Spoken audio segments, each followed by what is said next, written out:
Welcome back for another training session on OpenDSS-G. I'm Davis Montenegro and I'm the creator of the tool.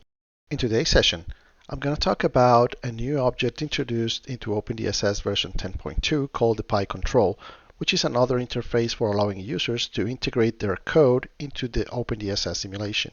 But how is this different from COM and DirectDLL? Well, these interfaces are top-down integrations. This is, the user normally has visibility of the entire simulation step, including the power flow solution loop and the control actions within the simulation step. This prevents the user to gain access to the simulation variables and to modify elements on the run, like for example when you include a new model within the simulation. On the other hand, the pyControl is a bottom-up integration. This is, you can bring your own code and make it part of the simulation loop. This can be useful for creating new models, new elements, or modify the behavior of existing models. The interesting thing here is that we can bring in Python scripts, so the user doesn't have to get proficient on the native programming languages of OpenDSS, such as C or Delphi, but instead bring his own Python script and make it part of the OpenDSS simulation. The new model or controller coded into Python, it's a simple Python script that can be divided into two main parts. The first one is the core of the program, where the user defines the model's logic.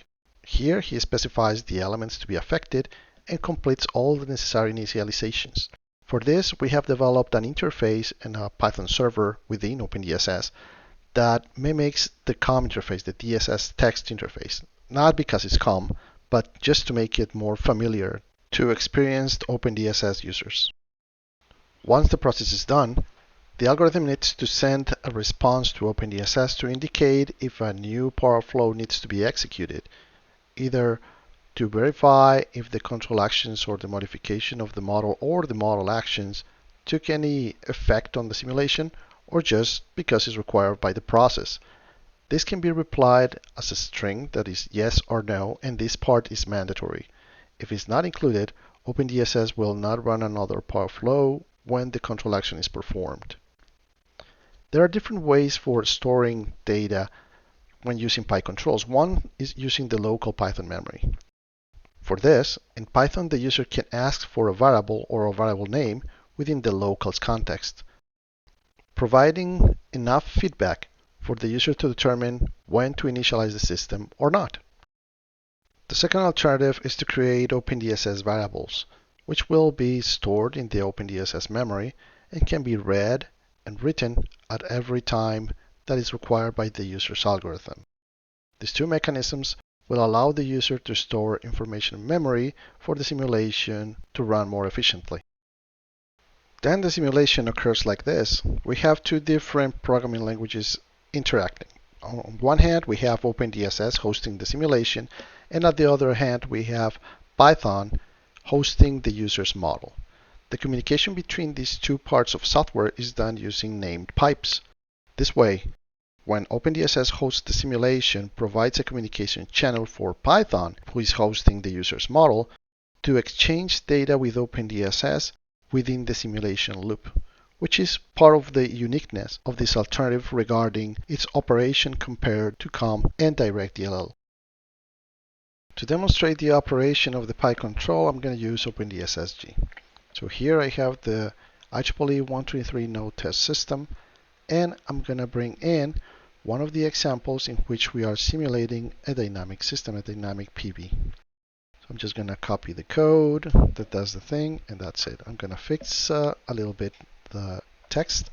Going to remove some spaces that we don't need. What we're doing here is adding a transformer, a PV system, some monitors to check the PV system state, and then we're going to solve snapshot simulation to set up the system. After that, we're going to call and connect to Python. In this case, as you can see, we can tell what distribution of Python we want to use. In this case, I have Anaconda, and I want to use that one. So here, I'm not using the debugging tool that is provided with the DSS server, and with that, we should be good. After that, I'm going to call the script, the Python script. As you can see, it's called Dynamic IVR version 2. And with that, we should be able to go for the dynamic simulation. Within the dynamic simulation, what we're going to do is we're going to call the model. We're going to simulate 200 milliseconds, add a fault, simulate for 70 milliseconds, and then clear the fault for another 200 milliseconds. And we will see how we can push the boundaries on the model. Here we have some initialization routines in which we feed the model with some data that we need from the environment. Instead of us creating a new model, what we're doing is we are going to use the existing PV and we're going to change all its parameters. Here we can see that we can determine if the system has been initialized or not, and then we start programming all the routines within the model, including controllers and others, in order to provide enough information to the simulation regarding the behavior of the IBR, in this case connected to the PV. And finally, we return with some answers to OpenDSS depending on the control actions that we have performed within the simulation. So with this, we're going to run the first part of the code. Once connected, oops, it's telling me that there was a little error here, but no worries, we can just try again. To recompile, we're gonna create everything back again, solve the model, and then call the connection to Python, and it says that we are connected to the DSS Pi server. After that, we are gonna call our Python script, and as I mentioned before, we're gonna start the dynamic simulation.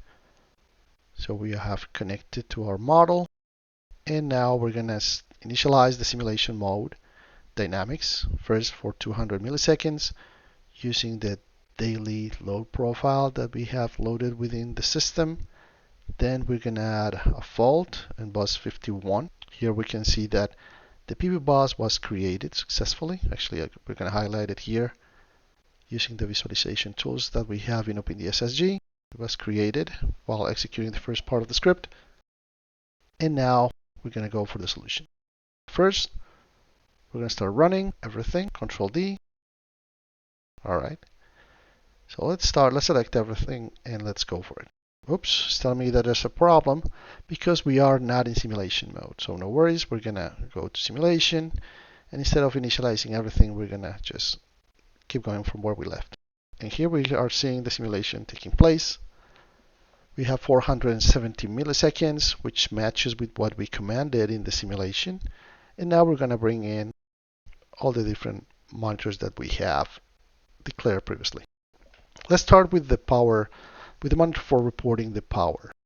This one we're going to display it in the form of a QSTS graphic. And here we can see the active and reactive powers at the PV system. We can see that we are started very calmly, and suddenly we enter a fault for 70 milliseconds, which is later cleared, saturating the IBR, and later allow us, once the fault is cleared, allow us to go back to normal and the IBR restores. We can see that also in terms of voltage and current. Here I'm going to bring some widgets. I'm going to bring some waveform widgets in the case of voltage. We can see here the voltage drop when the fault enters, as well as other features that the user may want to see using these monitor graphics. The pyControl can also be used using the traditional IDE that we have for OpenDSS, the executable, as well as COM and DLL. So in this case, I'm launching the Pi server. It's telling me that it's connected, and then I'm going to run the same simulation for 170 milliseconds with a fault entering at 200 milliseconds and then being cleared 70 milliseconds after. Here we're going to see the active powers, and boom, it matches with what we were expecting. This feature is also available in the C++ version. In this case, I'm running it using Linux Ubuntu. So here we have a very simple, one of the examples that we're providing with OpenDSS regarding the pyControl. In this case, it's just a simple substation with a line and a load. The load initially is 105 kW, 75 kVAR, and what we're going to do is change it using a PQ model within a Python script that will set up everything to 80 kW and 30 kVA.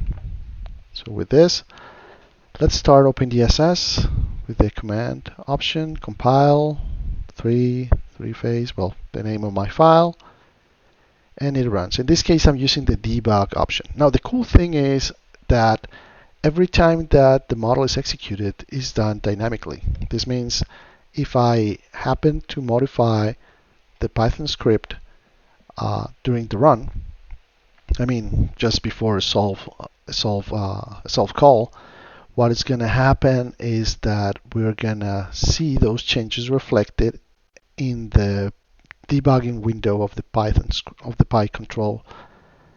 So in this case, I'm going to open, for example, my Python script using this text editor. And when the model is initialized, I mean, we already have checked that it's initialized, it will send us a message saying that it was initialized. And let's add something else, like for example, I don't know, a hello message. Hello there. Hello there. We save, and we're just gonna execute another solve routine. Just type the command solve. Here I'm gonna adjusting the windows, solve, and we can see the message hello there. And it appears immediately since the compilation and the execution of Python scripts occurs dynamically. There are several examples in the link below for demonstrating how the pyControl works. These include several models and different ways for managing the model's memory. These are also distributed with the OpenDSS application. Thank you.